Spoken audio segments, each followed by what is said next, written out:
Bonjour Julie, Pablo, Samuel et bonjour tous les petits copains. Une nouvelle histoire aujourd'hui et un nouveau personnage. Il s'appelle Gaspard et on l'appelle Gaspard trop tard.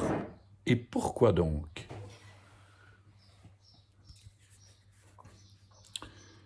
Trop tard, Gaspard. La porte de l'école est fermée. Gaspard est en retard. Comme tous les matins d'ailleurs. C'est bien pour ça qu'on l'appelle Gaspard trop tard. À table, crie la maman de Gaspard. Gaspard arrive 1 heure plus tard.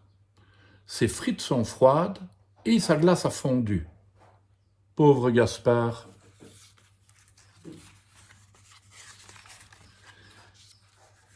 Et il n'y a pas qu'à table qu'il arrive trop tard. Pauvre Gaspard. Gaspard va à une fête d'anniversaire. Trop tard, c'était hier. Pauvre Gaspard.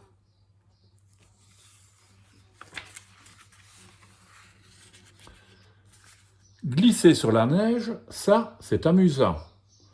Mais quand Gaspard arrive avec sa luge, c'est déjà le printemps.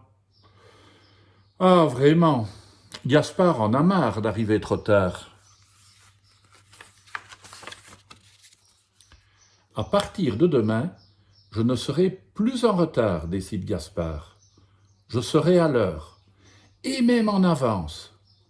Il prend 4 réveils bien gros et les met à sonner très tôt. Dring! Quel tintamarre! Gaspard saute du lit. Il est prêt. Il a dormi avec ses habits.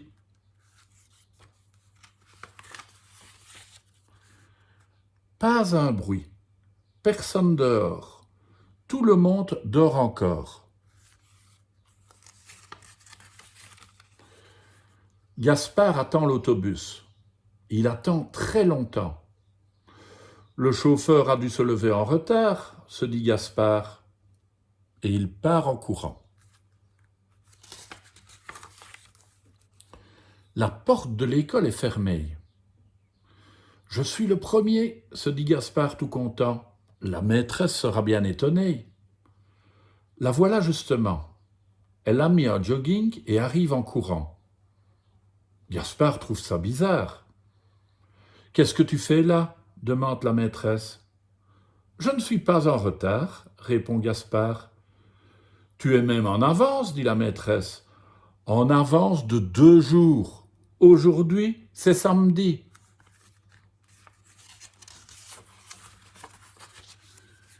Gaspard rentre chez lui. Comme c'est fatigant de se dépêcher, se dit-il, et il allume la télé. Trop tard. Son émission préférée vient juste de se terminer. Pauvre Gaspard. Et toi, tu es parfois en retard? Faut essayer d'être à l'heure, hein?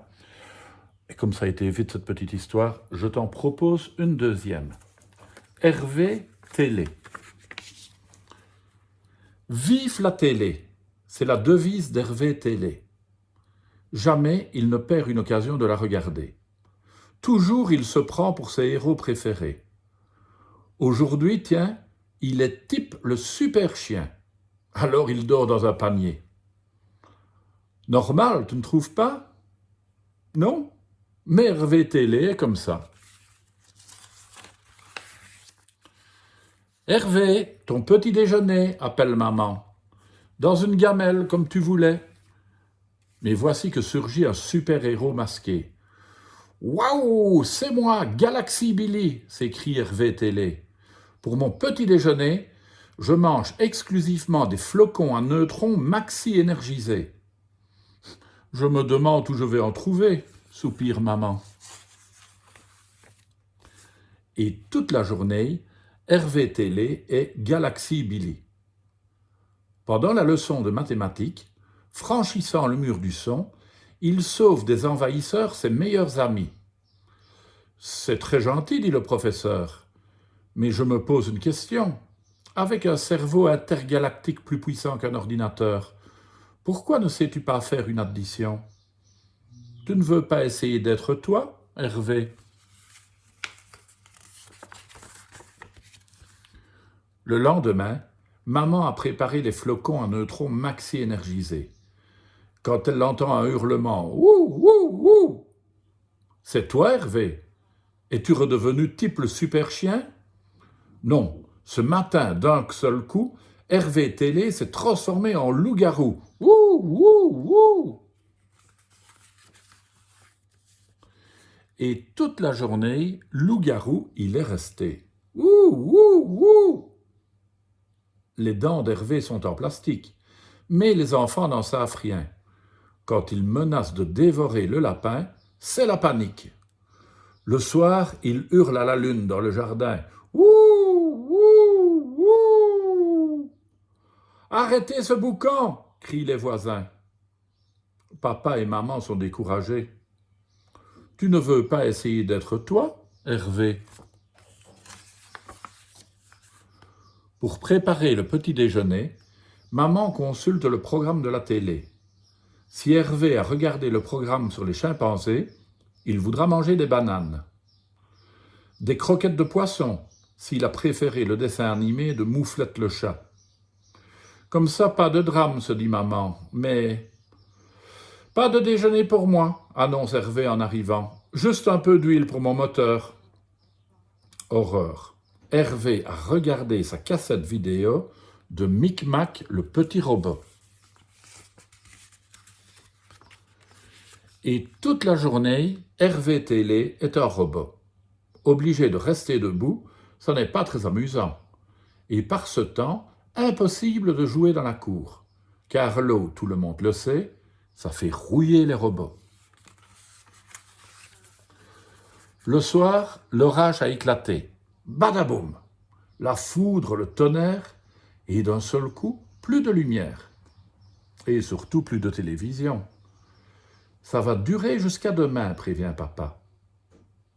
Hervé Télé est consterné. Et qui je vais être demain, moi? Tu ne veux pas essayer d'être toi, Hervé? Les parents d'Hervé sont émerveillés. C'était quand la dernière fois qu'on t'a vu sans déguisement, demande papa. Tu sais, ça te va bien d'être toi, ajoute maman. Ses copains n'en reviennent pas. Ça les fait bien rigoler. Quand tout à coup, « Accrochez-vous » crie le chauffeur. Il freine pour éviter un arbre abattu par l'orage au milieu de la rue. Malheur, le moteur a calé, les roues du car sont enlisées dans la gadoue. « Qui a une idée » demande le chauffeur.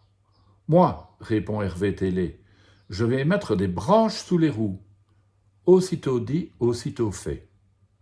Bientôt, Hervé crie « Démarrez !» Et c'est reparti. « Youpi !»« Hurrah !» crient les enfants. « C'est toi qui nous as sauvés, Hervé. Toi seulement, pas besoin de te déguiser. » C'est ce qu'ils croient, se dit Hervé Télé. Mais ils ne savent pas que sous ce déguisement d'écolier ordinaire, je suis en fait flambant l'éclair. Voilà les enfants. On se retrouve demain pour une autre histoire. À demain.